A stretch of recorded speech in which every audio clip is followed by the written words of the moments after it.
Hello, you're watching PC Jack, and welcome to TechFlashback, a gaming and hardware news show looking at the biggest stories of the month. And this month I am joined by my second ever guest on the show, who I will allow to introduce themselves if they would like. Yeah. Crack on. Hey guys. I'm MertKayKay. I stream trophy hunting over on Twitch, and it's a pleasure to be here. I'm excited to be guest number 2. Yeah, thank you for joining me tonight. We got a lot of stories to take a look at, in particular a really gaming-centric episode, and I thought Mert would be the best person to join us for tonight's show.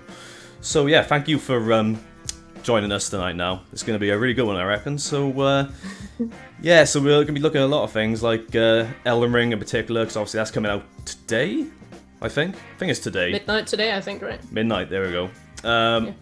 How it is nearly stolen the hotspot for Game of the Year from Horizon Zero Dawn, sadly. But and also taking a look at the, as you may have seen from the title of the video, we all work for the game company, because all the games companies are being bought up, and there's only going to be one from now on. But yeah, so like last time when we interviewed Jerry from Top 3 Entertainment, we're going to start off with a bit of a chat and getting to know Mert and everything that she does. And then she'll be joining me after to co-host the actual news stories, and yeah, we'll see how it goes. So, I'm going to just turn this music down now. And boom, which music did you pick? Copyright-free music. Oh, nice. My favourite genre. It's a good flavour of music, but yeah, so how are you doing anyway? I know we were just chatting off-stream, but yeah, how are you doing? Pretty good, no, I've got both my Diet Cokes ready. You know, I'm pretty ready for the next 2 hours. So all the caffeine. I'm feeling good. Yeah. That's good. How was the streamathon? I forgot to ask.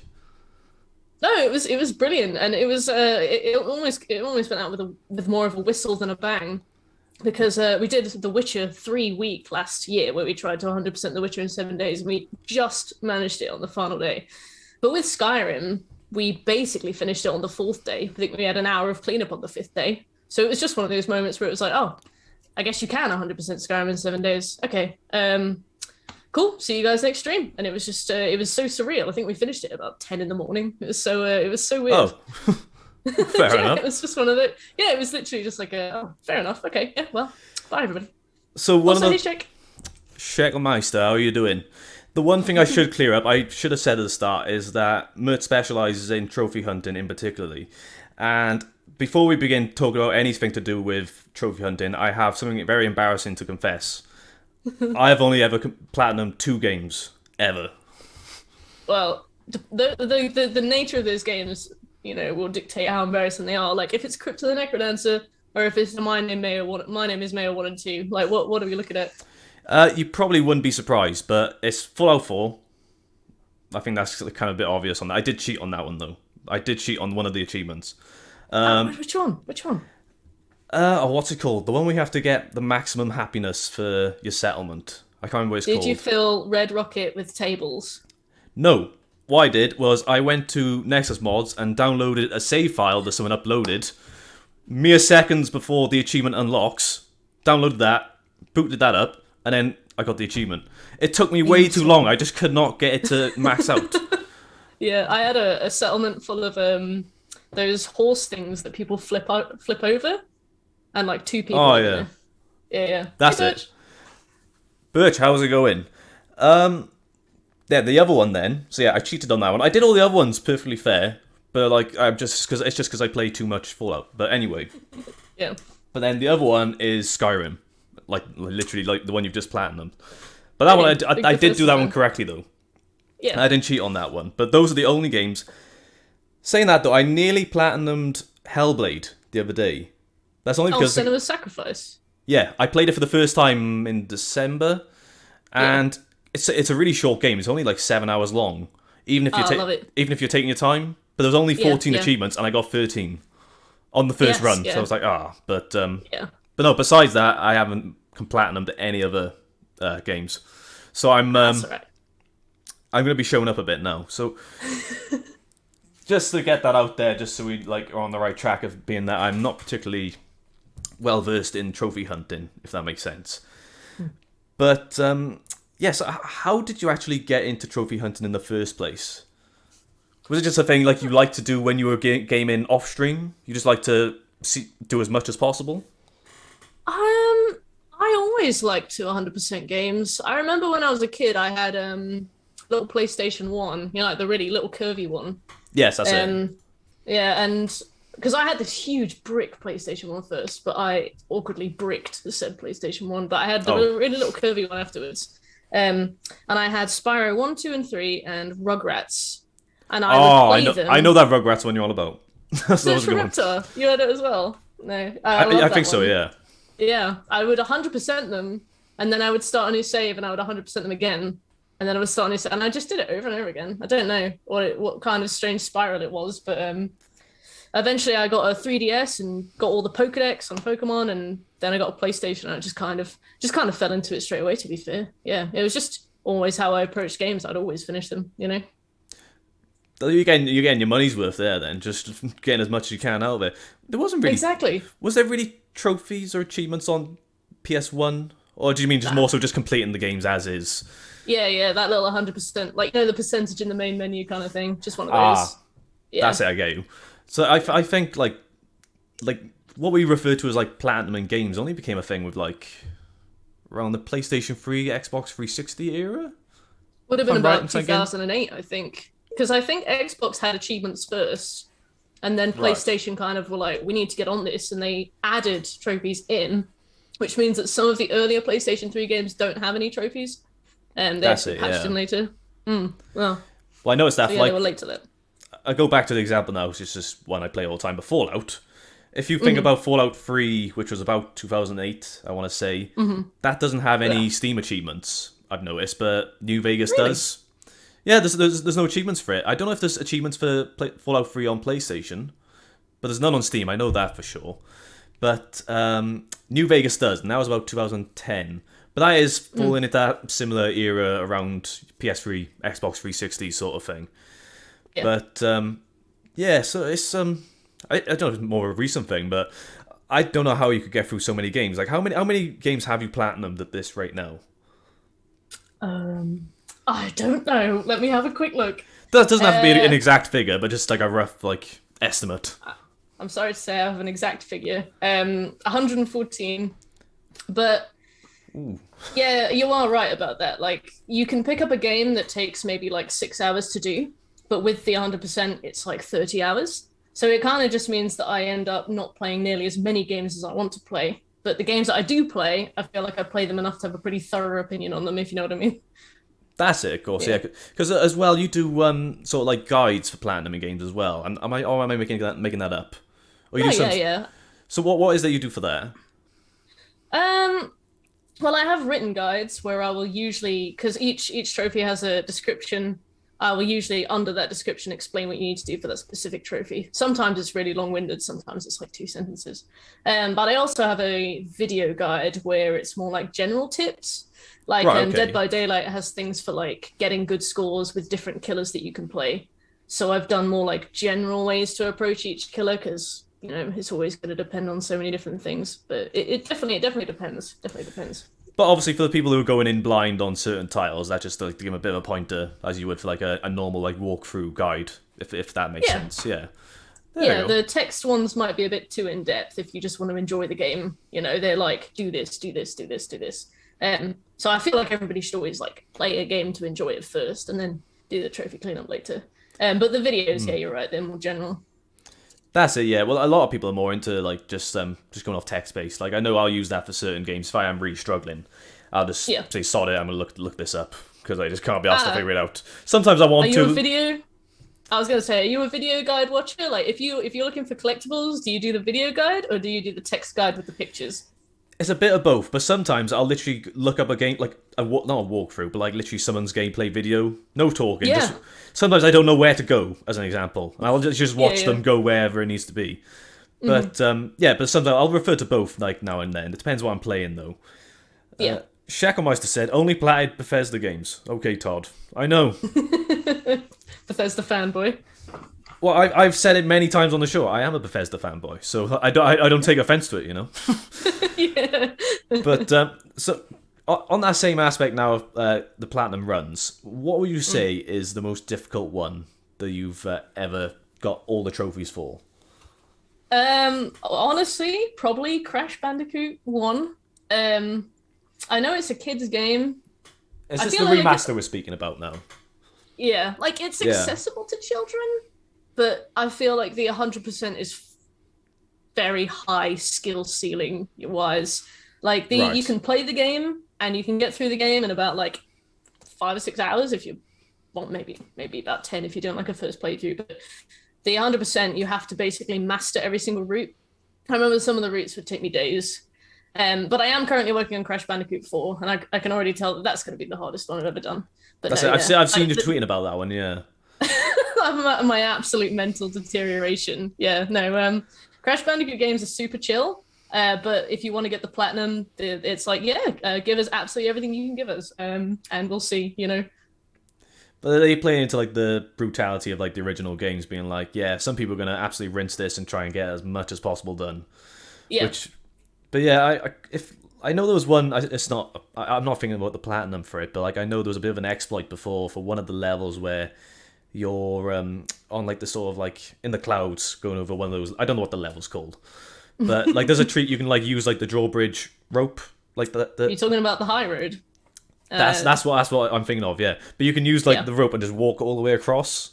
I'm assuming that might void you of any trophy. I don't know, but it is so hard to stay on the rope. If just getting on the rope in itself is a huge achievement. And then there are parts where you have to just run across ground, so you'll have to hop off the rope, run, and then get back on the rope and run. So it actually is probably harder than just doing it properly. But I have seen people do that. Yeah, you get some crazy times doing that. Right, that's it. So it's Crash Bandicoot 1 in particular is the one you really struggled with. Oh yeah, it's mental. It's horrible. It's fun though. Was that a rage quit one then? You reckon? No. Yeah, that was I'm going to put the controller down and do something else for 6 hours one. That's where you realise it's like, oh shit, I'm going to break this, but it's really expensive. I better put it back down. Just very gently, brother. I'm going to put this down. I'm going to go for a walk. I'm going to order a pizza. No, yeah, that's Crash. Crash is so tough. It's good though. I recommend it. That's all right. So what are the ones you're currently working on? I think I saw Doom Eternal's one of them. What are some of the other ones you're trying to platinum? At the moment, we're doing Doom Eternal. We're doing Doom Eternal. We're doing Demon's Souls. Oh, I've got some questions regarding Demon's Souls. I'll save for later, but carry on. Very cool. Fine. Crash 4, The Last of Us. Although I'm doing The Last of Us in my own time. So stuff like that. Yeah, like quite a mixture of games, I'd say. Mixture of times as well. It's nice to get like a few 5 hours in when you've got like a 300-hour one to do. That's good then. There we go. So I was going to say, Doom Eternal actually has one of my favourite like dumb achievements. I don't know if you've come across it where you know the Slayer gates. Have you done a Slayer gate yet? Yeah. Have you punched a Slayer gate? No. If you punch, like if you know you have to get a key for a Slayer gate first, don't you? Mm-hmm. If you go up to a Slayer gate without a key and punch it, like when you do your general melee attack, you'll get an achievement for punching the gate. Oh, is this a Steam achievement? You guys are so lucky. You get the most fun achievements ever. I don't think that's. I'm looking at the list now. I don't think that's on PlayStation. That sucks. Oh, so is there usually that much difference in the trophies compared to like different platforms? I didn't realize that. Is that a thing? PC always gets really hard ones. To be fair, that is definitely that's a really hard one. You have to just punch something. Yeah, PC always gets super grindy ones and things like that. But no, Steam achievements I think have less like moderation. So right, Steam will be like, go ahead, go ahead, do whatever you want. And they always get like really nasty little achievements. I'm really surprised by that. Like I would have thought that'd be like for everyone, like that achievement. But like I would say that's my favorite one. I'm not gonna bother. I was gonna look up the name of it, but no, you get the gist. But no, the other one I am working on trying to like platinum very slowly, just in my own time, is Death Stranding. Ooh, nice. Don't know. I've still got a fair few to go, mind. But I've completed the main story. I've just you can continue after, and I've been working through it on there. Mm-hmm. But I want to say I'm near like 80%, something like that. That's cool. But that's another one. That's one of my favorites though. But like I kind of get distracted and just carry on as if I'm not trophy hunting. I just get too chilled out playing the game. There's something about it. Oh, sorry. I just said Shekel said he managed 5 hours of it and never went back to it. I hear it's one of those kind of ones, it's like you either do a few hours or you do the whole thing. I totally understand that, because it is. Yeah. I can see where, like, it's not for everyone, and also not. That's not me being like, oh, you just don't get it. Yeah. It's not one of those. It is like it's Hideo Kojima just being really self-indulgent, literally. Yeah. But that is one of my favorite games at the moment, and like I said, that's what I'm gonna try and work through 100%. But I've had it for like 2 years now, and I haven't really been rushing it. But what do you like about it? I really want to try it.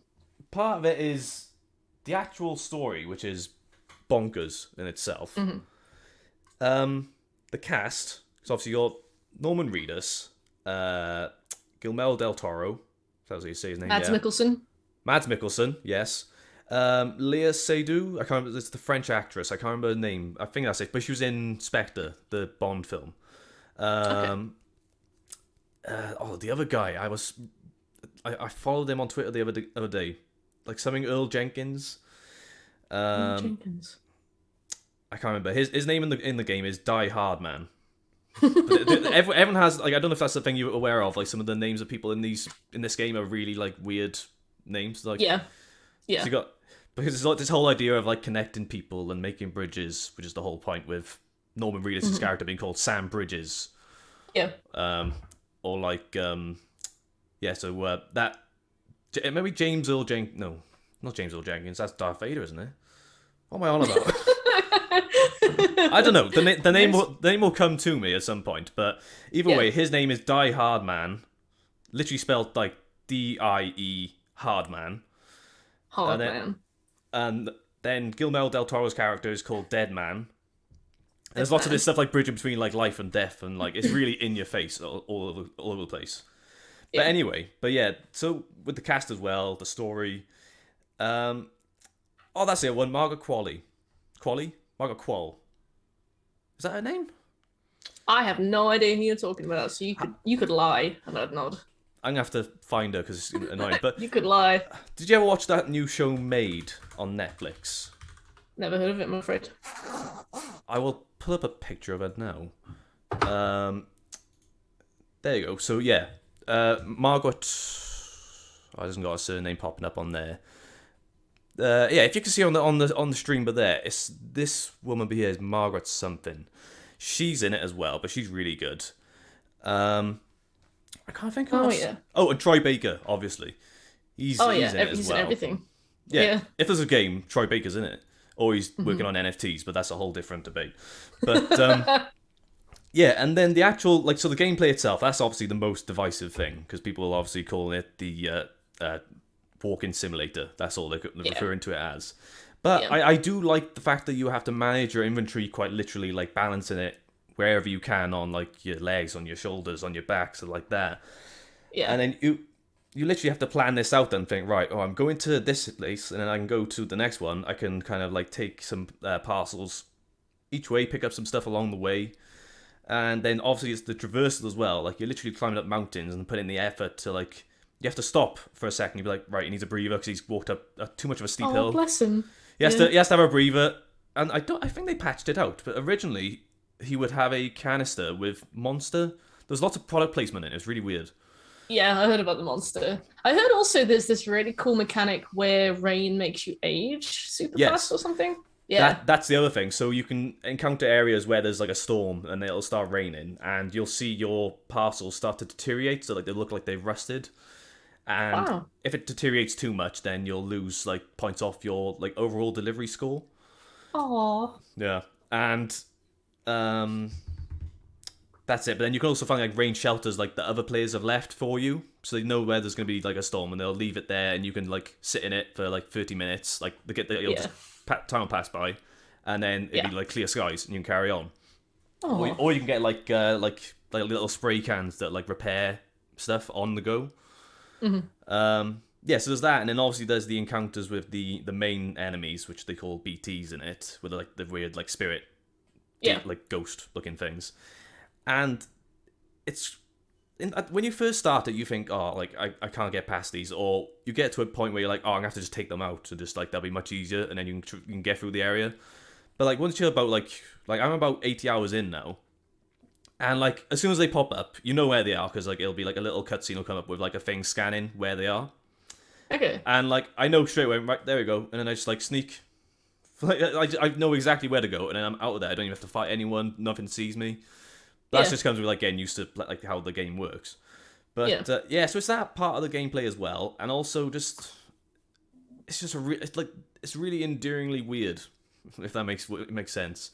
And I was actually looking up a clip I found. It came up on my YouTube homepage, and there's a bit in the game where Norman Reedus' character has to deliver a person, not a dead person, just a person. It's a bit weird. Yeah. So, because like people don't travel unless you're like Norman Reedus' character, so he would carry people in like a weird bag thing on their back. So he's carrying that Margaret Qualley one I was on about just now. Yeah. And there's a mechanic in the game where you can shout like, "Oh, hello, is anyone there?" And then other players, if they're in the area, they'll instantly go, "Oh, over here," and then you'll see like a sort of spectral shape of a person. Oh. But this person recorded himself saying that, like, "Oh, is anybody there?" And then she was on his back and went, "Oh, I'm here with you." And it was like a really like heartwarming moment. Someone caught on capture. I haven't been able to find it ever since. But like, it's obviously like it's like a bit of a chance encounter to have. Yeah. But yeah, it's just that part of the game and the way it makes you, especially more so when I first played it. It was during 2020, and I'm not going to address the year 2020, but yeah, we'll leave that one off the agenda. If you think about a year of total disconnect from everyone, this game kind of fully encapsulates that completely. With the fact you're having to deliver to people that are staying indoors on the ground and they can't go outside anymore. It's literally captures it perfectly. And when you're playing it, it kind of, don't know, just puts things into perspective. But yeah, I absolutely love it. But yeah, I'm working my way through though, back to the Platinums. I'm working my way through. The one I'm doing is Legend of Legends, which is like you have to do 80 premium deliveries in each of the categories on offer. So like delivering stuff, retrieving, or that's quite a grind. It is quite a grind, and I don't even know how far I'm in. But and I have also been doing. They've got a bit of a Half-Life crossover for Steam. Nice. So there's things where you can go around collecting, or not just Half-Life, but Portal as well. And you can go around, so they'll say, "Oh, you need to go and collect something from this area." And you go there and you find they've got the companion cube from Portal. Oh, that's cool. So you pick that up and you take it back to whoever asked for it to be delivered. And then you'll get like a Half-Life or Portal like Easter egg. So like one of them is Gordon Freeman's glasses you can get, so you can wear his glasses on the go. But the one I like the most is I don't know if you've seen Half-Life Alyx with like the gravity gloves. Have you ever seen that before? Oh, I don't think I've seen Alyx. Well, basically it was like the VR one. So there was like one of the mechanics they brought over from Half-Life 2 with the fact you can use a gravity gun to pull stuff to you. Because you're in VR, they thought gloves might work handy. So you could get the actual gloves from the Half-Life Alyx game for Norman Reedus' character. Oh. And then if you drop a delivery, you can use the gravity gloves to like pick it up from the distance. But so it's like little, you could go down the river. It's little, literally just stuff like that. But yeah, so I've been working my way through that at the moment though. But I'm not quite in the same league when it comes to platinum games as the ones you'll be going through. That's all right. We'll get you up there. An intensive 10-week course. There we go. We got some people chatting in the chat. There's Illy Mert. I don't know who that face is. Who's that? Who faces that? I've never seen that face before. Chat. That's not something I've ever like looked into much with Twitch. I'm still a bit of a Twitch noob, so I don't really have the emotes going on at the moment. But moving on. Let's get to some more questions. I want to find out a bit more. So one of the things I was wanting to find out about is obviously as well as actually the one thing I should say before we move on is I checked earlier because I haven't checked in a while. I noticed that you've hit 2K followers on Twitch, which I think the last time I saw it was like 1.7. So congratulations for that.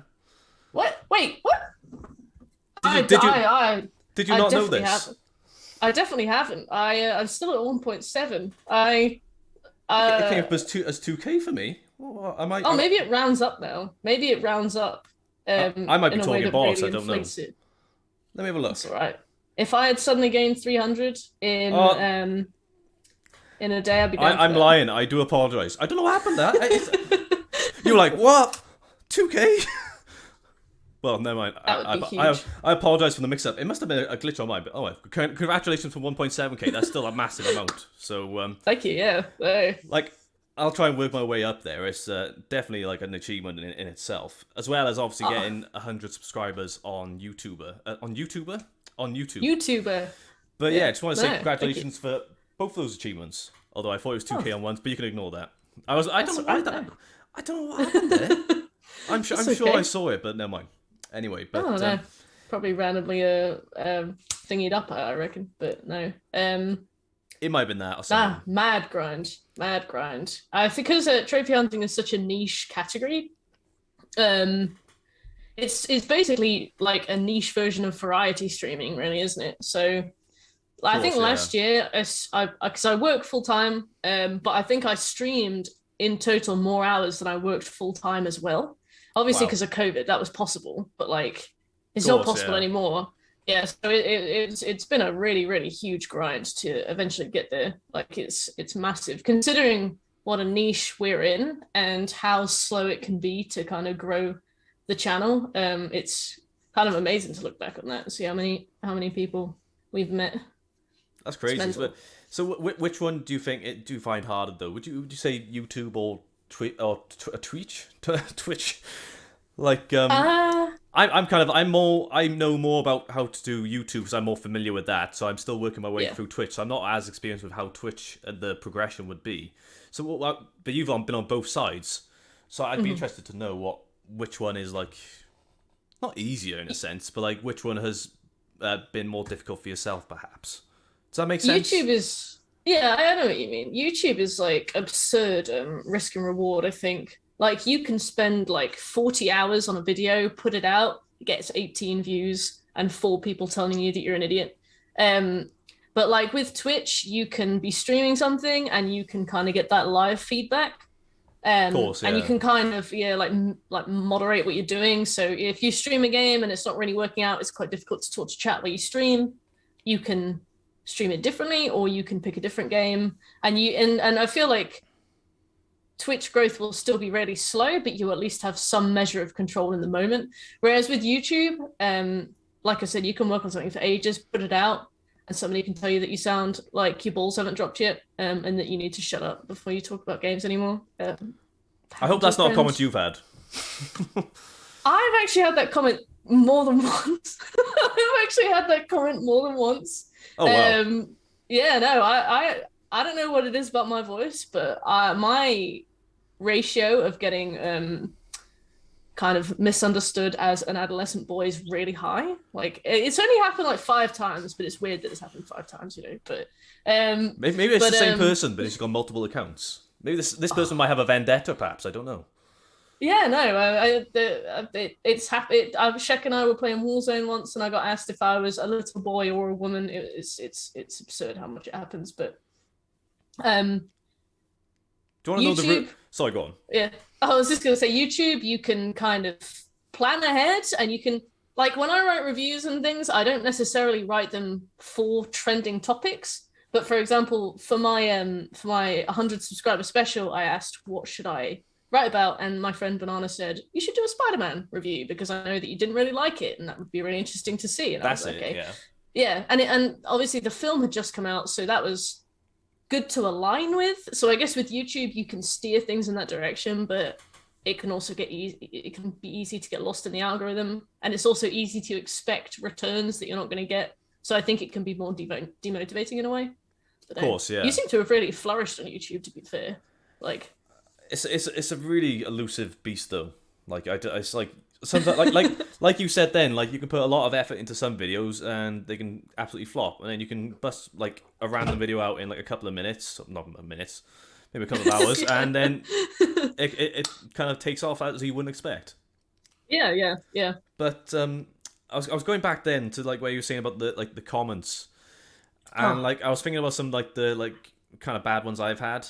Like I get lots of like bad comments. Like there's one video I've got which is like a sort of a fix for like a program not working with a specific piece of hardware. So I'll get comment like people that said, "Oh, this didn't work for me," Of course, that's not going to work for everyone. I understand that's perfectly fine. Yeah, But fair enough. I had a comment the other day, and they said, "Good video, but you look like you've got a face filter to make your eyes look closer together." And I was like, "Right, What a okay." specific insult, right? I was like, "I appreciate the comment. That's not even the worst one. I'm going to come on to the next one now." Oh no. So you compliment the video. That's kind of cool, but that doesn't give you the right to then like insult my physical appearance. But okay. Yeah. But and part of me just thinks like, well, that's just fucking rude. Yeah, no. People are just a bit weird online. But anyway, the other one then, this was more recently when I did a video the other day talking about the Steam Deck that's coming out tomorrow, actually. And basically it was just a video talking about its sort of impact it'll have on PC gaming as a whole. Yeah. And one of the comments was, and I had to look this up because, again, we'll get to this later in the video. They said that, again, good video, but you look like a character in the Dark Souls character creation. Something like that. And I was like, right, this is the part where I have to admit now that I've never played any Souls or Dark Souls game ever. So I had to Google it and figure it out. Nope, not the time. Nope, maybe never ever pick up a Souls game. No. That's a reason to not play it, I reckon. So going by that, I'm assuming that's an insult then to say like, oh, you look like a Dark Souls character. Never mind. But... At least they didn't say the Oblivion character creator, right? They're like, you look like a red onion. No, the way to do like an Oblivion character, you just have to like slowly zoom into the camera, just like straight in. Yes, it let you go too far into them. But no. It does the same thing in Fallout 3 as well. Like it just goes crazy. Yeah. I think they just forgot to put a limit on how much you could zoom. But no, that's very specific insults. I feel like people on YouTube have the grace of distance, so they can say whatever they want, and they're not going to get immediate feedback. So I feel like that makes people much more honest. Yeah. I don't really get rude people on Twitch. We've had a couple. I get weirdos on Twitch, but like I don't get people being openly nasty. I feel like YouTube is much more of like a hive of spite in a way. So people just say whatever they want. They don't care. So I thought you could do a Star Wars quote then and be like, it's a hive of scum. I almost did. I was like, is that going to make me look lame? So I didn't. Now I wish I had. I'm just looking at the chat now. Shacklemeister's called you a fake gamer girl. I'm sorry. The jig is up. I believe you're the fake gamer girl, Mr. No Dark Souls. Are you going to be playing Elden Ring? Well, we'll get to it. That's one of the stories. Well, I've got a lot of questions about it that I think you may be the right person to answer. But yeah. Anyway, so if we move on to the next question now, the one thing I did want to find out, because it's always useful to find out how this works for other content creators, is the one of the aspects that like people may not think about as much is actually just developing a community based around their channel itself, or channels, Twitch and YouTube. Yeah. And obviously, I've been on your... I'm not very active on it, but I've been a member of your Discord for quite some time now. And it's got a good couple of hundred people in there. So what is your favourite part of actually having like that sort of community come together for like essentially the work you make? And I'm assuming a lot of it, there's probably people that have never met each other before and they've formed friendships through your Discord. Like, is that might be an aspect of it, but what are some of the other aspects that you really like about having a community? Not so much Discord, but a community in general. Yeah, that's so weird, isn't it? The fact that people come to it because of you and the stuff that you do. That's weird. Because I go to my Discord and it's like a Discord to me. And then I'm like, oh no, wait, people join off. It's really weird, isn't it? Like, if you think too hard about it, stuff starts to get a bit blurry, but... I find it a bit challenging, though, because I'm a bit of a Discord noob. So I like, sometimes I can interact with stuff going on, but sometimes I'll just kind of lurk, even on my own Discord, which sounds really horrible. But but I'm not very experienced with Discord. Like I've had mine set up for about less than a year now. It hasn't been going for very long. But obviously yours has been going for quite some time now, so you've built up a lot more people that have been chatting and whatnot and keep it a bit more active. Yeah. But like I like some of the channel names. Like it's a bit like some of the stuff I've got is more like, because obviously it's more like PC gaming and hardware orientated, so it'll be stuff like tech support or PC builds, show off your PC builds. And then I go on yours and there's ones that are called Mert posting and Chad pics. I'm like, Chad pics.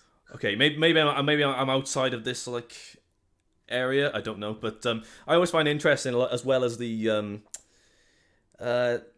just everything that goes on there. It just seems like there's a lot of like in jokes and just like things that people like recall, and it's obviously through the stuff that you've been going through with them together.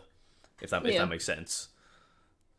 I'd say the best part is definitely making actual friends. Of course, yeah. Because like a lot of people say like, oh, I'm not in Twitch for the money, and whether or not that is true is not important to me. But like I said, trophy hunting, huge niche. I will never make a living from Twitch at all. I do not really ever reach the payout limit. Like, I reach it occasionally, kind of thing. So in terms of subscribers and building like an economy, that isn't something that's not something that's on the radar. Like for me, I like seeing the community grow, and like I have my own job, so money will come from other places. So in terms of Twitch, for like long term, I like to see it growing.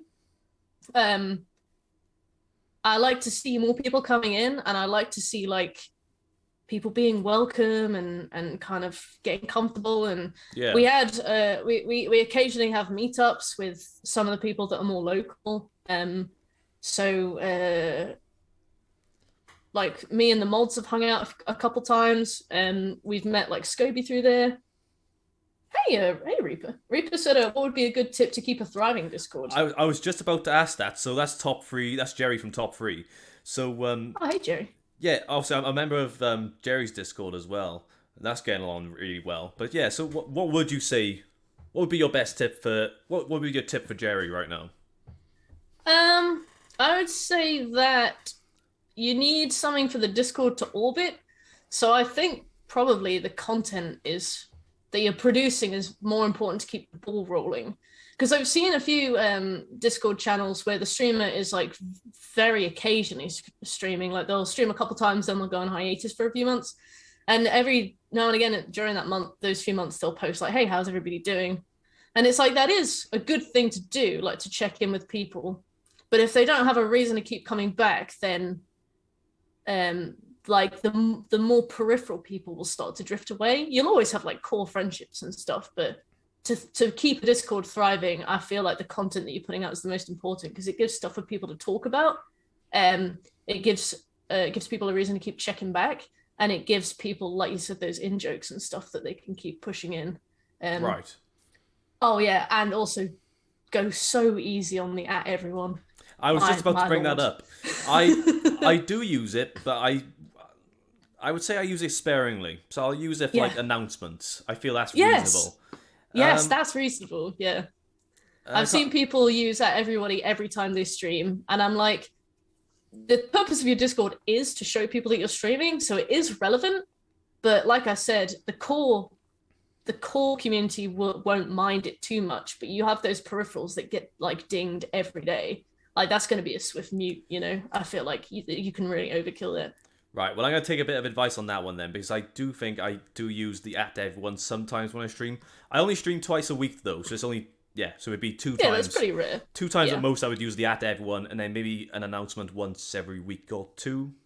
There's not many announcements most of the time, but... I've not muted your @everyone, so I know that you don't do it too much. Yeah, there we go. When a successful streamer is not muted me, that's a good sign. That's things are going well. I understand I understand Discord. Yeah, no, some people do it like multiple times a day. They'll be like, hey, everybody, how are you doing? Hey, everybody, I'm streaming. Hey, everybody, the VOD's live. I'm like, that's enough. You're gone. You're done. That would be way too much. 3 strikes. Yeah, it's far too much. So, following along that from what Shacklemeister was saying then, so that'd be something that you guys don't just mute everyone in the Discord?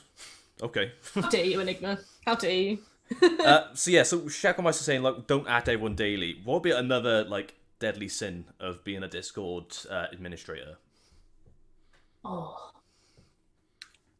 I can't think of any. What would be the other ones? Be like, obviously don't be spammy and stuff like that. That's kind of a given for any sort of community like that.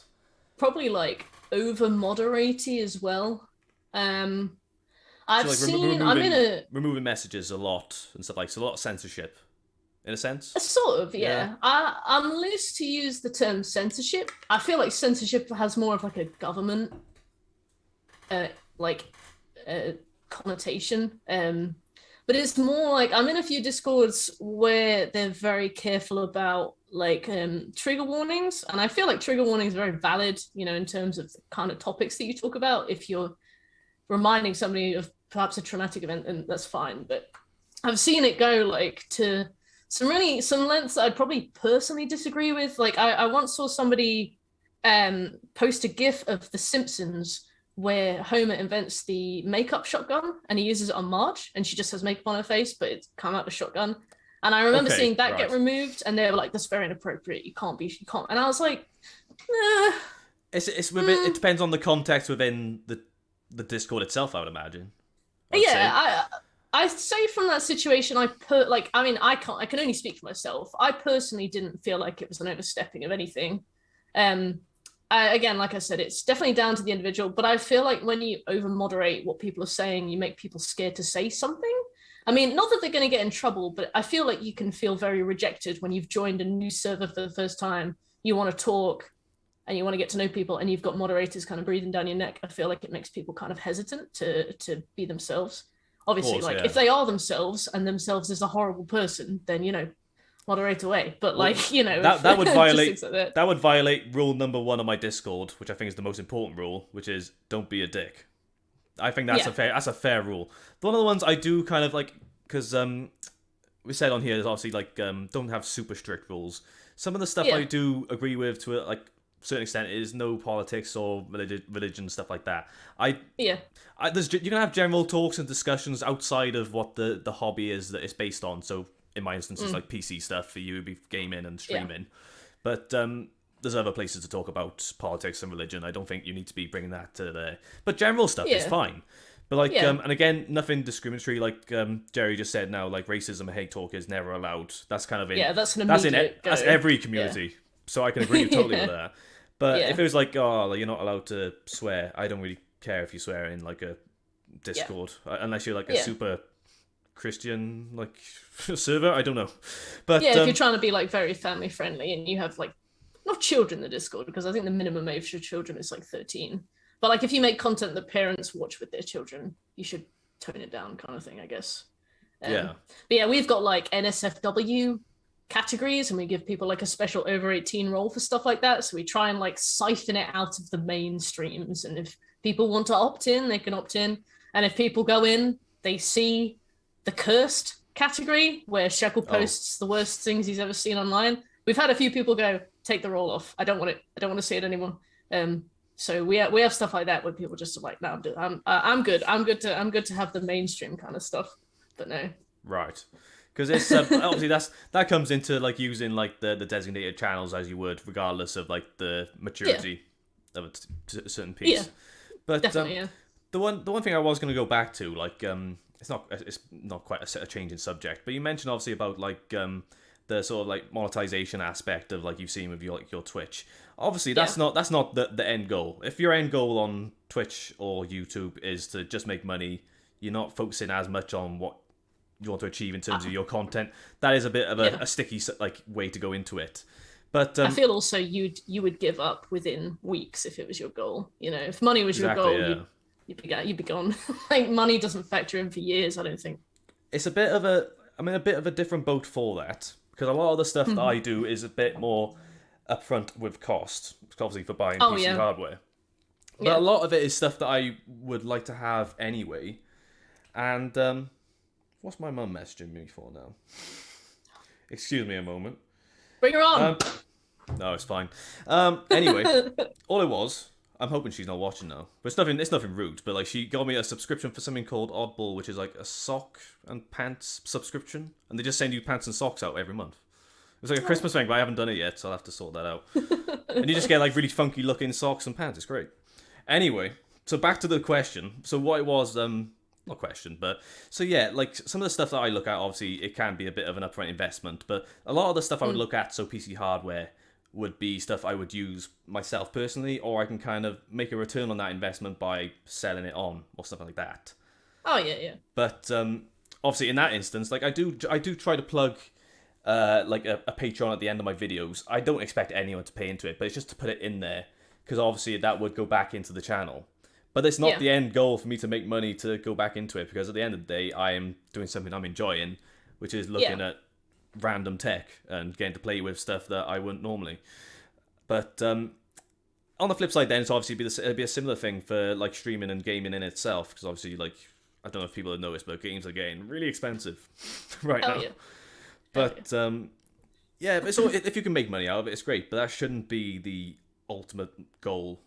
The goal should be, I want to do this for as much as possible because I enjoy it, and I want to either stream for a living, not to make money, just more so just the fact that I enjoy streaming it. I want to do as much as possible, or I like making videos as much as possible because I love making videos and doing video editing and all stuff like that. But I feel like with gaming especially, there are ways to like mediate costs as well. Like you can just plug a PlayStation camera into the back of a PlayStation and stream that way. I mean, PlayStation cameras still aren't that cheap, but it's much cheaper than buying like a microphone, webcam, capture card setup. And if you did that and eventually kind of saved enough money, you could upgrade. But there are definitely ways to like offset costs, I think. So it kind of alleviates the pressure of needing for games to kind of keep up with what you're doing and kind of pay off that cost. I can't speak for hardware. Hardware sounds like crushingly expensive to stream and talk about. It depends what you're doing. There's certain stuff, like I get certain hardware sent out to me by some manufacturers. There's not many, there's only 2 literally that have sent me stuff. It's a start, but then if I can look at like cheaper stuff, then it kind of helps. But I was gonna say anyway, because obviously like you play on, I think you got PlayStation 5 now, if I'm thinking right. How did you get one of those? That seems like a monumental task right now. Oh, it was a monumental task. So basically, I used to stream on like the base PlayStation 4. So I sold my one to my brother, and that was the original one as well, and it sounded like a jet engine.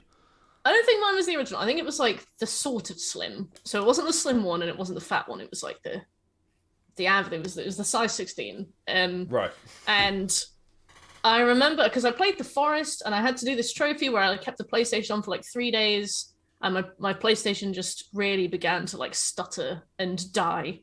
Yeah, and I was kind of keeping an eye on PlayStation 5 stock, and I was like, it's getting to the point now where my PlayStation is like quitting to the XMB if there's something in games happening and it's particularly like processor heavy. Like I would use a killer ability on Dead by Daylight, and my PlayStation the game would just like crash. I'd be like, brilliant. Yeah, so I could tell that it was on its way out. And one of my friends was like, hey, this guy at work is selling his PlayStation 5. It's a bundle. It's 550 rather than 450. Okay. Do you want me to buy it for you and you can pay me back? And I was like, I'd had the money saved for ages. I didn't have the extra 100 quid, but there was a part of me that was like, I'm going to have to replace this PlayStation 4 very soon.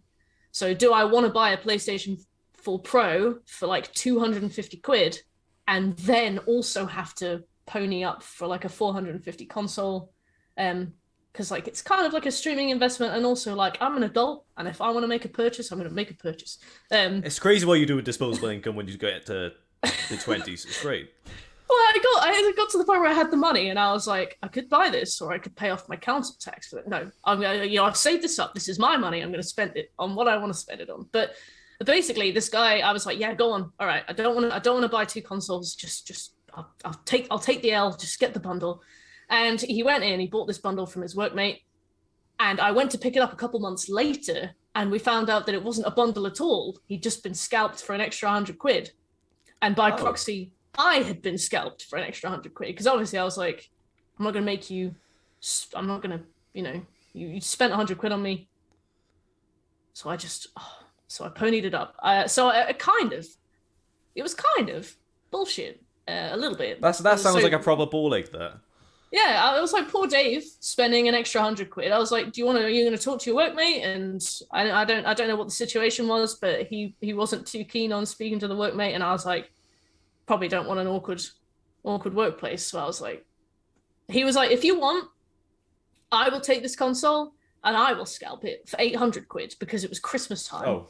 He's like, there are a few desperate parents out there who would probably buy this for 800 quid, and you can keep looking. And I was like my PlayStation 4 was like dragging itself along the floor, like wheezing, and I was like, I'll just take it. So it wasn't like an ideal situation, and like you said, it was it's hard to get your hands on them. So I was like, oh. From the way you described your PS4, like, have you ever seen that meme of like it's like an emoji that's going like "Let's go," just like screaming? That was it was like veins on its face. That was my PS4 the last time I used it to play Last of Us 2. That was putting some absolute torture on that thing, and that was even after. That's an intense game, yeah. Like this is a bit of a tech show. This is a gaming episode, but I'm gonna slip a bit of tech talk in here in a minute anyway. But I actually dismantled my PS4 to change out the firmware paste on it because I thought that was why it was overheating a bit. So I love firmware paste. I don't know what that is. It's paste and it's firmly. That's all you need to know. But I changed that out. It just goes on the processor, and it was part of what I thought we could maybe get it a bit quieter, perhaps. Cleaned out the dust, so I blew out all the dust from it, from completely disassembling it, put it back together, and it sounded exactly the same. Yeah. So look at this guy maintaining his hardware. God. I know. God, I don't dare crack mine open. Right to Repair loves me right now. But anyway, yeah, I ended up selling that to my brother because he was wanting to play. I can't remember what he wanted to play, but he's been getting on with it fine. But yeah, so obviously you managed to get a hold of the PS5 though. But like that in itself is like, I don't know if you've seen the sort of like the cross issues we've got with other hardware. So like for computer graphics cards, for example, they're in the same boat as PlayStation 5 right now. They are pretty much impossible to get, or at least they're possible to get if you're willing to pay the money for them, which is the sad part about it. But the fact you got a little, you got like partly scalped, which is like, oh, that's bad. Like, but yeah, I basically paid an extra 100 for convenience. Really, I'm sure there would have been more options, but it was that or buying a PlayStation Pro or a new PlayStation. So I was like, and does it make sense to buy a last gen console right now when you've already got one? So exactly, yeah, exactly. Shekels just shocked me because this is not something I was aware about. Have you built your own streaming PC? Yeah, I'm on it now. Couldn't tell you a thing about it. So you do have like a dedicated streaming PC for streaming your like console games. It's also my cat's dedicated sleeping spot, so I'm gonna have a good time getting the fur out of that later on. I did not realize that you'd actually built a PC before. I thought I wasn't quite sure what your setup was, but you get some extra webcam. Yeah, you get some extra some extra props. You deserve a bit more of a place on a TechFlashback live show now because you've actually done some tech stuff like that. Prestige. Like, achievement unlocked. Yeah. I love SSDs. I love cooling paste. I thought I'd forgotten to order a case while I was building it. And I was like, oh, Christ. So I ordered a case and then looked over my table and saw the case that I'd ordered on the floor. And I had ordered it from a website that doesn't let you cancel the order once an hour has passed or something. I don't know if you've ever used this website. It was a very specific website. And they were like 25 minutes has gone by, so you can't cancel the order. So I had to get in touch with the customer support and cancel it that way. I don't know if that's a common hardware thing or not, but... Is it like a British retailer we're thinking of for hardware? I have no idea. Could be scan computers, maybe. I know they're very fast with picking up deliveries. That sounds familiar, actually. To be fair, that sounds really familiar. I'm sure I've got it somewhere, but God, if I know. But no, that's all right. But yeah, anyway. But so you use a dedicated PC, and then obviously you must have a capture card to stream your console gaming. Then so that's us. Yeah. I did not realize that you built your own PC, so you get extra props for that. Thank you. I would hardly call it like I had a webcam set up. Shekels, Sammy, Jim Jam, my friends all on the other side, just being like, screw that bit. No, screw that. No, don't do the wire across that because when you turn the power on, it will short circuit. And I'm there like sweaty hands, like not knowing what to do. So I'm definitely an imposter, but I have proof that it is done if anybody asks, you know. You've done it though. You're going to have to send me a picture or find the specs for that system because I'd be curious to know what you've got. And I have to look. It's definitely a computer. I've got a lot in my inventory. I'll have to send you an upgrade or something. But anyway, moving on. Let's go on to our next question because we're coming up to the hour mark. So we're going to have to get some news soon. I think we're going to have to get chatting about something What else we got here from Sherko? We also told Mert by accident to plug the PCIe into the power supply port on the motherboard. Is that the thing that took me like 2 hours and it really Oh. hurt my fingers? Is that the one with? Because there were some plugs that had like really pointy sharp bits on them, and I couldn't fit it into the hole, and I was there for ages, and I had like blisters on my hands. And then they were like, "Oh, we've done the wrong thing." I was gonna say, yeah, that might have been like the clip for the actual like the connector itself. But Yes. yeah, if it doesn't fit in somewhere, don't put it in there. That's kind of like should be a life motto for anything, really. But anyway, one of the things I was going to talk about as well is obviously this would be something you're a bit more familiar with because of the time you spent using Twitch, which is much longer than I have. And one of the things like we were chatting off stream about was some of the drama with the top earners on Twitch. And I was wondering if that sort of like, because if you see a lot of the stuff that they go on about, is that it's just really petty drama that I would wonder if that ruins the like sort of enjoyment you would have yourself as like a bit of a smaller streamer. So like a couple of the examples I can think of is, and these aren't streamers I'm particularly familiar with, I've just seen news articles to know what's going on with these, but I know there was an issue with Hasanabi was watching Friends or something. He was watching something on stream. Yeah. And I would kind of think that as a given that you can't really be watching TV. Yeah, you on can't stream. like upload stuff straight to YouTube, can you? Like episodes. Exactly, yeah, which is the same thing in that. But then he got banned for like a couple of days, and then he's back on. So like, but if either me or you did that, I'm pretty sure that'd be like an instant ban, or at least it would be much more detrimental to our channel's health. Yeah. Or I think the other one I know, Pokemon. I'm not very familiar with this one either, but I think she was doing the same thing. She was watching TV on stream, got banned. Yeah. There you go. Yeah. She's got a bit of attention in the spotlight for causing a bit of drama, and then she's got some time off. She's still getting paid, and then she's back on. Yeah. But then the only other one I can think of then is like there's a whole debacle about like hot tub streams and stuff like that. But yeah, it's like a lot of drama, and it seems really like it's only happening in like the sort of like top level of like streamers, and the smaller streamer is getting a bit hard done by the fact that these hard like top earners. Yeah, they clamp the rules down. Yeah. They're still making money, but they're getting these like very like menial like punishments, if that makes sense. Yeah. But does that sort of like make you think, oh, like shit, what's the point? There's me, like I'm doing my weekly stream. Not weekly, you do a couple of streams a week. Yeah. And then there's someone that's just like getting paid like X amount of dollars like a minute, and they're able to take like an entire week or two off just because they're like causing drama. Does that make sense? Like the sort of like way it would like sort of like ruin the fun for you. Do you know what I mean? Yeah, I was thinking about this because you mentioned we were going to talk about this a few days ago, so I was actually giving it some thought. I think there are kind of two facets to how top level streamers impact lower level streamers, and one of them is in a way they can help, and one of them is in a way that they can't help. So in terms of can help, like you said, if somebody wants to take a couple paid days off streaming, all they have to do is drop a racial slur. They'll get like 3 days suspension, loads of news articles written about them. They'll come straight back, bigger audience, more money. The loyal fans will pump more cash in. You know, there's just this huge, like it's just like a weird money making thing that they can just do where they'll just vanish for a few days, come back to a bigger crowd. Could part of that be exacerbated a little bit by the there's like really unrealistic hours that Twitch expects you to put in for the like sort of streams you'd be doing then? Like that was the other thing I was going to say, actually. Yeah, sorry. But no, you've completely read my mind. The thing that they can't really help is the fact that I guess when Twitch was kind of just starting out and nobody was really a big streamer, they could kind of stream just as much as you and I and have growth, right? And then they become full-time streamers, and then they're able to make streaming their full-time thing, so they can do like marathon streams, subathons, 12-hour streams, big events all the time because they've got the energy to do that.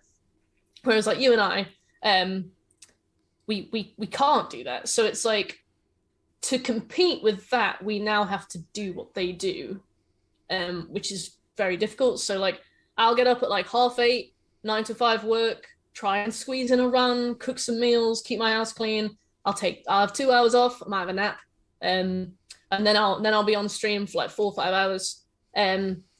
So that's my day. Like I don't have that extra wiggle room that they have. I can't do that decompression that they can do. Um, Exactly, yeah.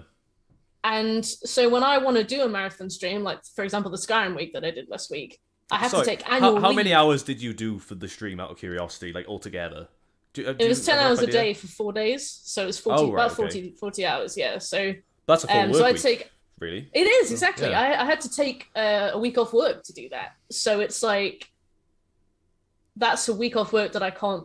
I mean, I have other holidays booked. Like I don't only take time off to stream, but that's a week off work that I have just kind of had to kind of pay for with my own money to go and do in a sense. To even be able to compete, like we stream and we grow slowly. But if I ever want to get lots of people in, if I ever want to build my community, and why wouldn't you? Of Those are the course, kind yeah. of things that I have to commit to. I think a lot of people see it as kind of taboo to talk about wanting to grow your community, but like if I wanted to get into gardening and I bought a greenhouse, mulch, seeds, and spent 16 hours a week in there growing plants and they didn't grow, I would be annoyed. It's like shit. I'm getting mugged off beer. Yeah, it's like you put in time and you put in effort and you kind of want to see those efforts come back to you. So I think that a lot of the things, and this isn't actually something I blame bigger streamers for, but big streamers do like 12 hours a day. They shoot to the top of the rankings because I think rankings are based on the length of the stream time. Everybody just kind of sits there. They join stream groups, so they share raids between themselves exclusively. It becomes like the lower ranks become a lot more like dog eat dog. We were saying earlier, like people changing their Twitter handles to things like is now live. Yes, that's Like, it. yeah, immediately uploading VODs, uploading like clip compilations. It's like all of the work you have to do outside of a stream on top of that to compete is so I'm gonna hard. I'm gonna cut you off there because like, I want to say Yeah. one thing about VODs in particular is I Yeah. upload my VODs immediately as soon as I'm finished streaming, only Yeah. because I have third world internet speeds. But Oh literally, if yeah. Taffy. I should probably work on the actual bit rates for it and like improve it a bit. But for Yeah. I don't stream as often as you. I'd only do about 4 hours a week. That's it. Like Yeah. I've only started streaming again properly on Twitch since January. So I thought Mm-hmm. start out 2 streams a week, 2 hours, Mm-hmm. just to get back into the swing of things. But a 2 hour stream uploaded to YouTube for me takes like 3 hours, 4 hours, and that's me set. I just when I finish the stream, I just set to go upload, go to bed, just Yeah. leave it as is. But Yeah. yeah.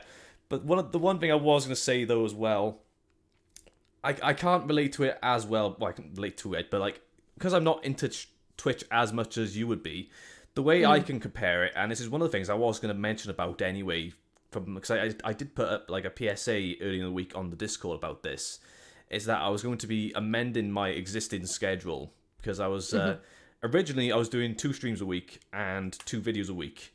Now that might not seem like a massive amount, but there's things like, so for example now, like last week is a bit of a bad example because I had a week off, but Yeah. so one of my videos, I did a review of a new case that came out. It was, by the time I was looking at it, it'd been out for a few days, so it was pretty fresh. Yeah. But I got this case and I had to do all my like general B-roll I would film of this case, do my hardware testing, like checking what like the temperatures are in the case, what's it like to build in, Yeah. do my actual like, film my actual review, do all the video editing, stuff like that, get the thumbnail sorted, blah blah blah. I spent 3 days on the one video, Yeah. and Yeah. that was an entire weekend for me, literally. Yeah. That's a lot of time. Yeah. So that's one video, and then I was get on a normal week then. So that'd be my weekend gone. I've worked on this one video, and then I'd get my second video done. And generally, I would probably do it on like a Wednesday evening, and I've only got the evening to do it because I work 9 to 5, 5 days a week, 9 to 5, 8 to 4, same thing. But so I'm working all week. And then I'm working on the streams. Well, the streams don't take as much work, but that's still time out of your evening to get into the stream and do anything. Yeah. We're filming a video, editing a video, and everything that comes along with that. And then obviously I've got my own commitments outside of work and streaming and stuff like that. Yeah. And Yeah. I have my own life. And then when you're looking at it, is that it's like I've had to, like, what I'm trying to do now, I'm gonna drop down to one video a week, which I was really anxious about doing, because Yeah. I felt like YouTube is relentless. Like you are, Oh yeah. you kind like I did say this. I don't want to be like a slave to the YouTube algorithm, but I'm gonna try it out for the next couple of weeks and just do one video a week. Mhm. Because at the same time, I could spend the time doing the extra video, but I think that's gonna start reflecting on some videos. I do feel it has reflected in the quality, where it just seems like it was done Yeah, very quick. just needing to get it done. Yeah. And at Yeah. No. that point, I'm just making a video for the sake of filling out that schedule. Yeah. So Yeah.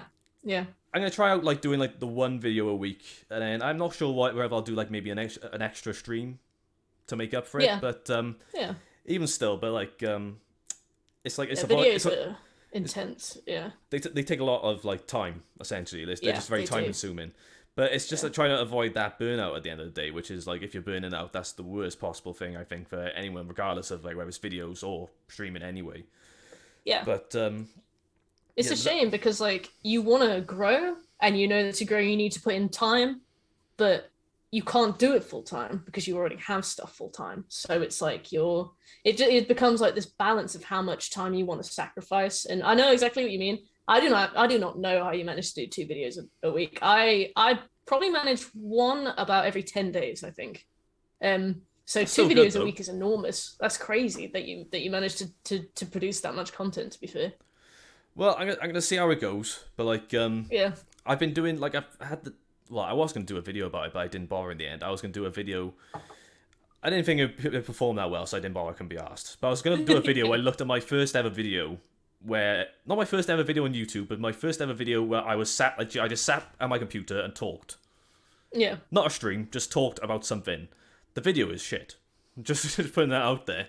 But What's like the topic? it was just like it was talking about like the driver support for a graphics card that I owned, because it was I know all about drivers. it was infamous for being like really sketchy and all over the shop, Yeah. and it was basically so like does this card still suck essentially. Yeah. But I was like, the actual content of the video didn't mean that much to me. It's more the fact that Yeah. I decided to sit down, because before that all I'd done is shared like montages of PC builds. Yeah.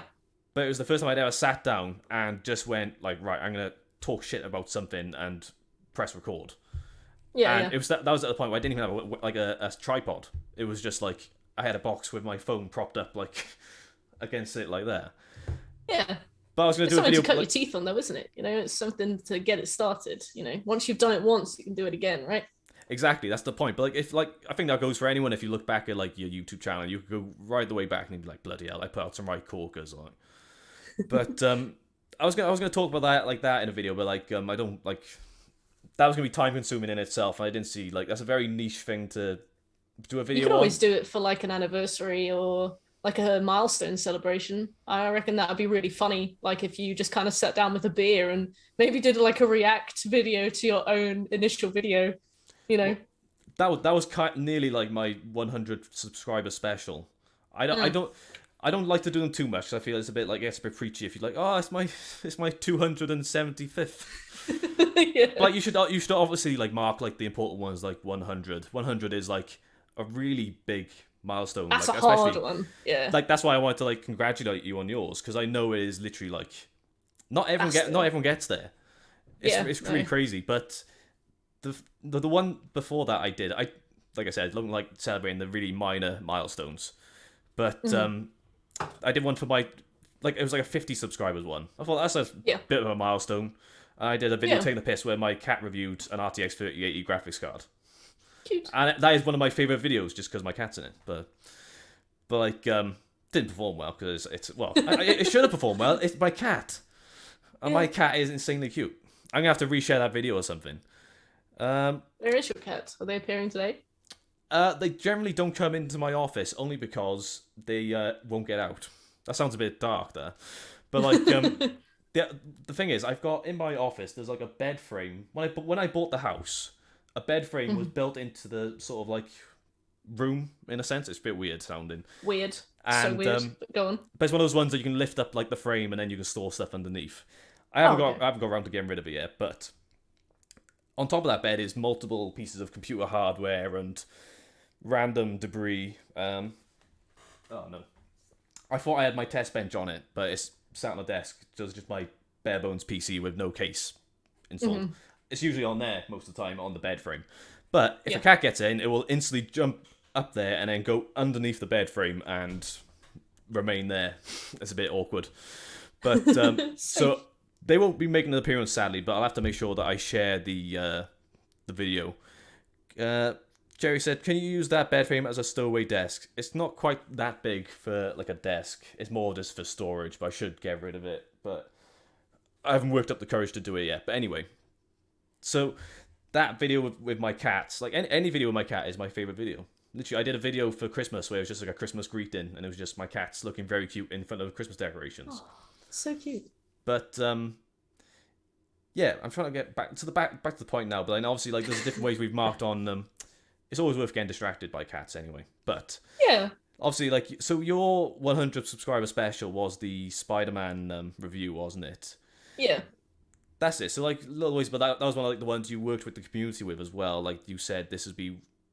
It was you asked what you want to do, and they said, "Oh, you should do this one because you didn't like the game or you were particularly fond of it." Yeah. But so I'm gonna have to know now. So like, obviously, I mixed this up. I thought you were at 2K followers on Twitch, but I must have been looking in the wrong place. We can dream. Well, it sounds like you're getting there. So like, what I'm gonna say now is I'm gonna cut through these like last two questions pretty quick because I think it'd be probably about time that we get into the some of the news topics, but. I wanted to ask, obviously, as you've had quite a bit of experience now with Twitch, what would be, I'm going to say, advice for new streamers looking to begin streaming, because I'm a relatively new streamer. I'm not that experienced, so I'm involved in this question as well, is what would be your best advice for an up-and-coming streamer? I'd say if you want to take things slowly, stream whatever you want, and you'll probably find like your brand as you go. But if you kind of want to hunker down and start really building something from the beginning to whatever end you want that to be, I would suggest finding your niche early on. So like people, variety streaming, like just casual streaming can be really effective with some games where the aim of the game is to just experience the game. So like The Witcher 3, Skyrim, Fallout, really good games to just kind of wander around and have people come in and just talk to them and stuff. But I find, because obviously I've streamed tons of different games as I've gone, I find that people really gravitate towards like a goal. So if I go, can we 100% Skyrim in 7 days? People love to come in and go, well, actually, no, you can't. I had a lot of people come in when I did The Witcher 3 and they'd be like, it's actually impossible to 100% The Witcher in 7 days. And then we did it. It's very easy. It took 44 hours. It was very, very easy. But fair enough. I feel like you want to. There's so much for people to see, and some categories are so saturated that if you want to start standing out and building something, find out what you enjoy. Like for me, I love playing games fast. I love speedrun trophies. So on top of trophy hunting, if I ever do like a big event, I focus it on getting things done in a certain amount of time. And people really like stuff like that. So that's what I would probably say. I would say like, I mean, you've got a brilliant brand already because like PC Jack, like I love the name and the logo is so cool. Like it's so clean and it makes sense and it's very memorable. I know. Like I feel like that's kind of the thing I'd probably suggest getting down pat. I feel like a fake it till you make it attitude is really good for Twitch. I was like, I think if you look like a professional streamer, people will treat you like a professional streamer. So like I got the LED lights. I was like, I had to ask Shekel for help with buying them. I was like, don't really know how they work. Everyone knows if you've got RGB, you're a pro gamer. That's what it is. Exactly. 11th in the world for Skyrim. No. But it's just stuff like that, really, isn't it? It's like I'd say get your brand done and then know what you want to do, know what you enjoy. It might take a while to figure it out. It took me a while to figure out the fact that I like getting games done fast within like a weekend or within like a week, but I'd say those kind of things because people gravitate towards like a shared goal, I think. At least in my experience, that's what people usually come in for. I was just picturing then, like I don't know if you've seen it, like this. It just reminded me then when you're saying like you like to go fast through a game. I was thinking like the Spyro, not Spyro. Is it Spyro? Yeah, Spyro. The Spyro meme was like, gotta go fast. You know, Sonic. Just Sonic. Spyro, not Spyro. What am I on about? Sonic. You're like video game characters beginning with S. SpongeBob, Sonic, Yeah, no, I know what you mean. Yeah, yeah. I've been useless with names, but like, yeah, just like that. Gotta go fast. Or there's one of Dash from The Incredibles. There's a bit where he's like, there's where it's like a still of him running, but it's zoomed in, and he's like, gotta go fast. Yeah, yeah, but yeah. But I bet you're wondering how I got to this point.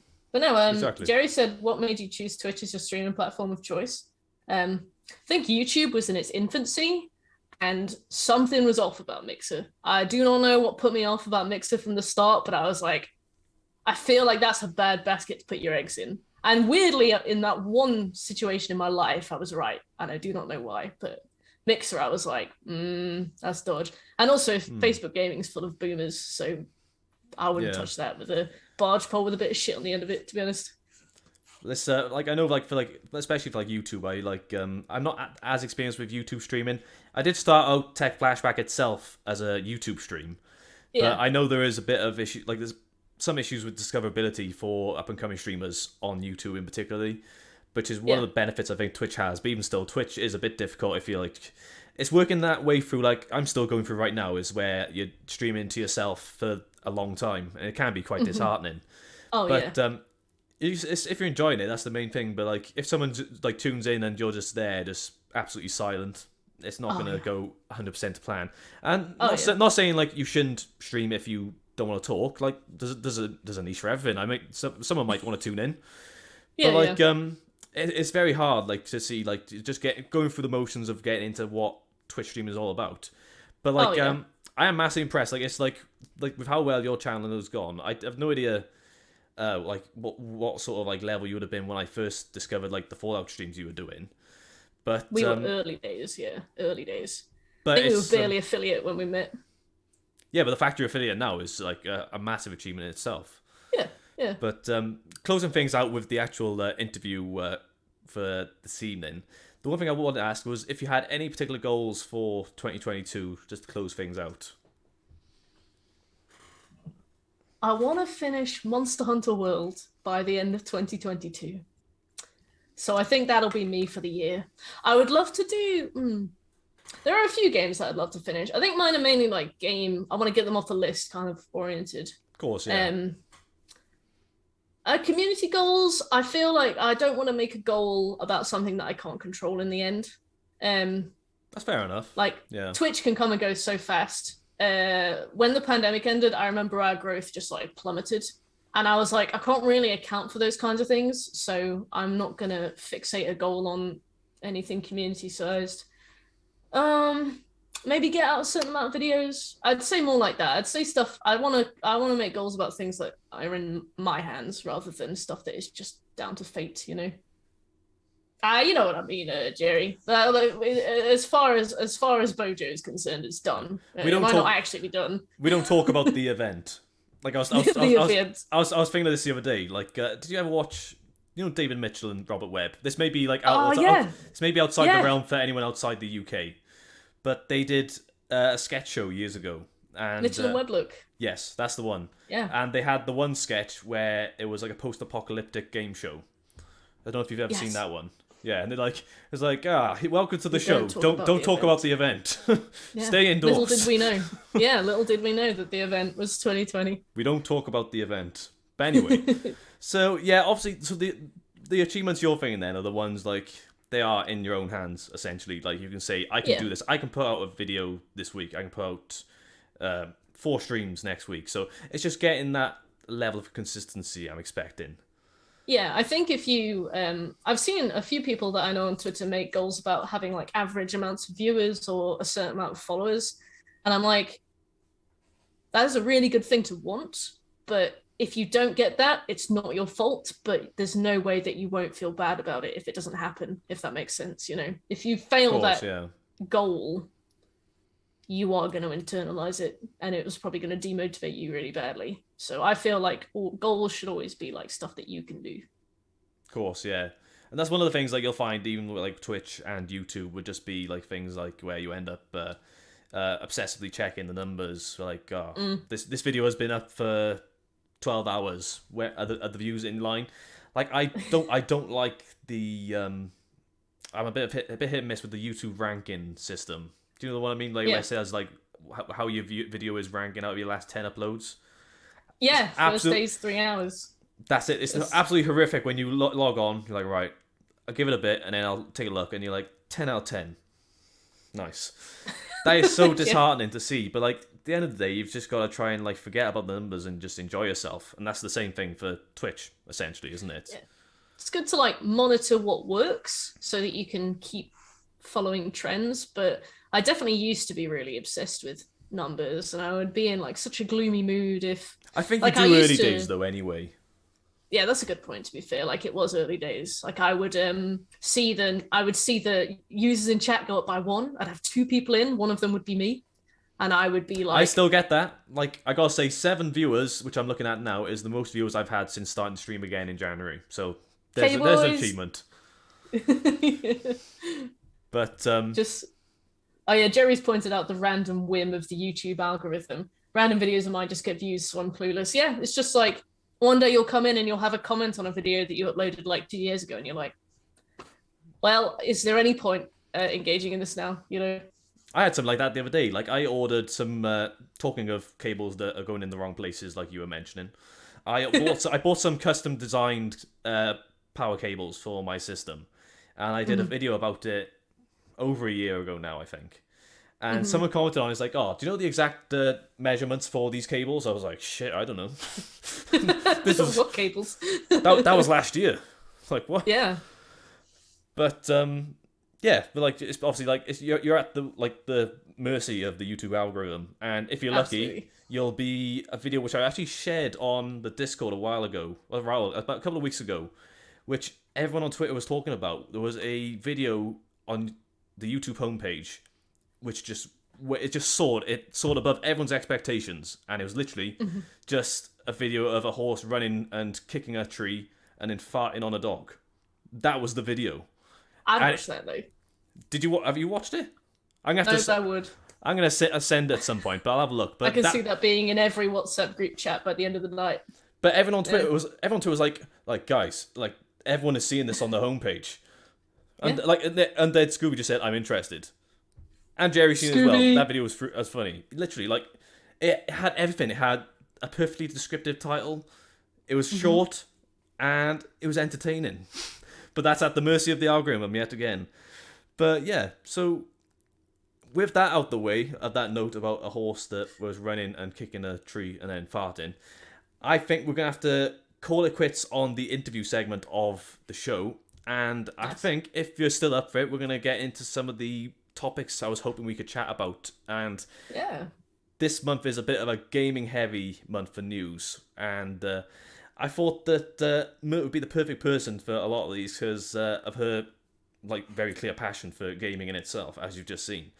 So I'm thinking we just get into it.